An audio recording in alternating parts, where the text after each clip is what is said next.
Welcome, Lee here from Play Guitar Academy with another Why They Work lick video.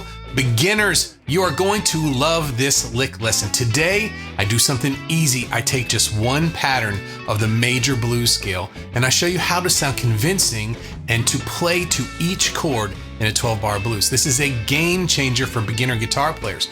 But before we get started, to get the most out of these lick lessons, we need to open up the entire fretboard and stop playing in just one or two patterns. So take a second to click the link in the description and download my free Big 4 scale pattern worksheet. Okay, let's get started with the licks. Today I'm playing in the key of A blues and I'm using the major blues scale pattern. If you're not familiar, the major blues scale, it adds one note to the major pentatonic scale. So if you know your major pentatonics, you're in good shape. The blue note, in this case, it's the minor third.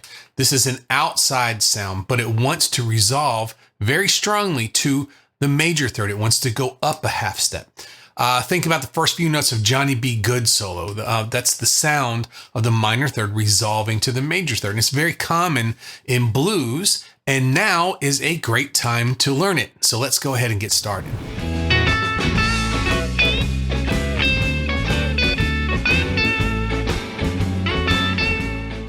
So now lick number one, we're going to start on the 11th fret of the G string, and we're going to go up to the 10th fret on the B string. So that is the major 6, going to the 1, F sharp, going to A. And it's a very strong sound. We're in the B.B. King box territory. Didn't want to call it that, but that's where we are. And this is a very B.B. King type sound here, very John Mayer type sound. So we're going back and forth between those notes. We go back up to the 10 on the next measure. Let it ring for one beat, and then we're going to go back to the 11 again, the G string, and now we're going to take our B note, that's the 12th fret of the B string, and bend it up a full step, which takes it up to a C sharp, which is the major third in the key of A. So we were targeting that major third all along, just getting ready for it. Now we're going to use our major blues scale here. So we're going to go past that 12th fret and put our pinky on the 13th fret. You hear already, that is the outside note and it wants to resolve up. Well, to get that on the high E string, we have to go back to the 9th fret. So I'm reaching back with my first finger to grab this one, but it tends to keep the rest of your fingers in position. You just have to reach back for this one note. And it's the lesser of two evils. If you try to do it all above, you're going to be shifting out of position here.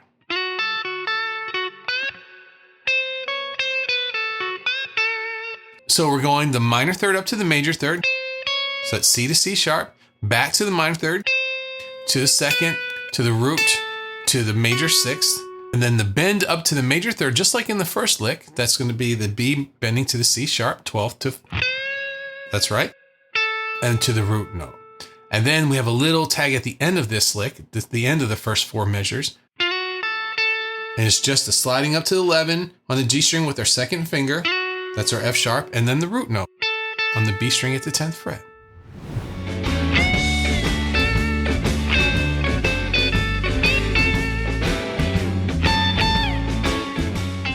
We go into lick number 2.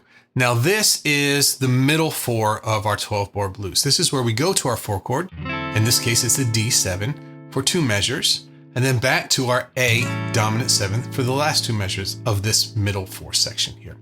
And we're going to start off on the D chord with a big bend, 12th fret, high E string, and a whole step bend. So that's bending up from an E to an F sharp, which happens to be the third of the chord that we're playing over right now, the D dominant 7th. And when we resolve that, we go up to that major third, but we come back down to an A note. That's the 5th of that chord as well, too. So we're targeting chord tones with this. As you get into these scales, you realize the A major blues does not have a D note in it. The 4th is not in this scale.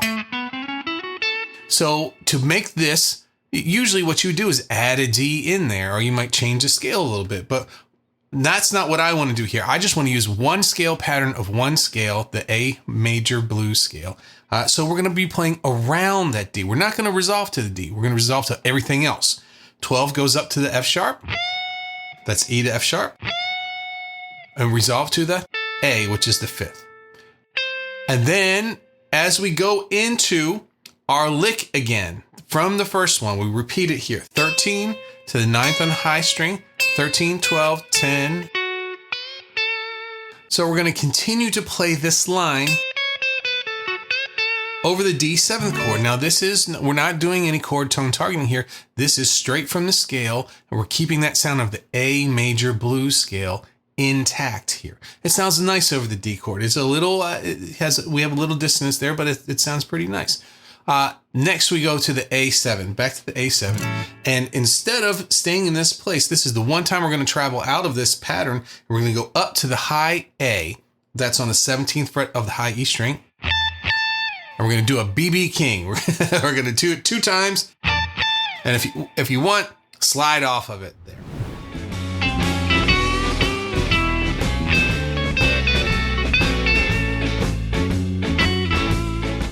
So on lick number 3, we're going to take the last 4 measures of the 12-bar blues. This is where we have our 5 chord, going to our 4 chord, going to our 1 chord here.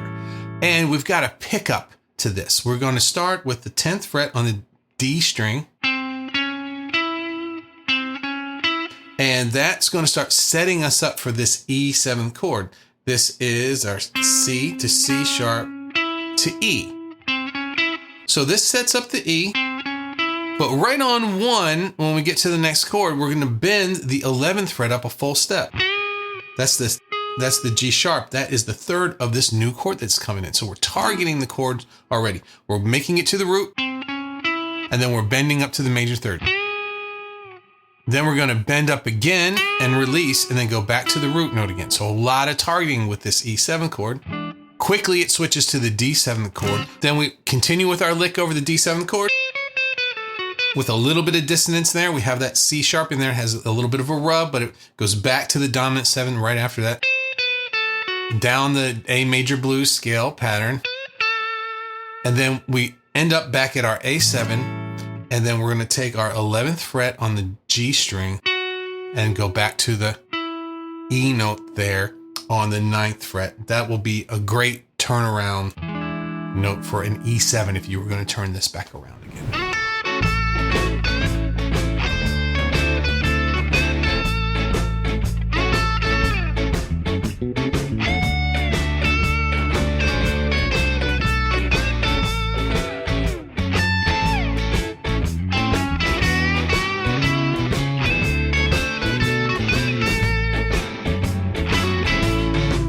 Hey, thanks for playing along with me today, and thanks to all of our members over at PlayGuitarAcademy.com who are tearing into the tab and guitar profiles from this lesson right now. And don't forget to download my free Big 4 scale pattern worksheet. It's going to make all this easier for you. And as always, let me know what you think in the comments. I'd love to hear it. Have a great practice. I'll see you in the next link video. Bye-bye.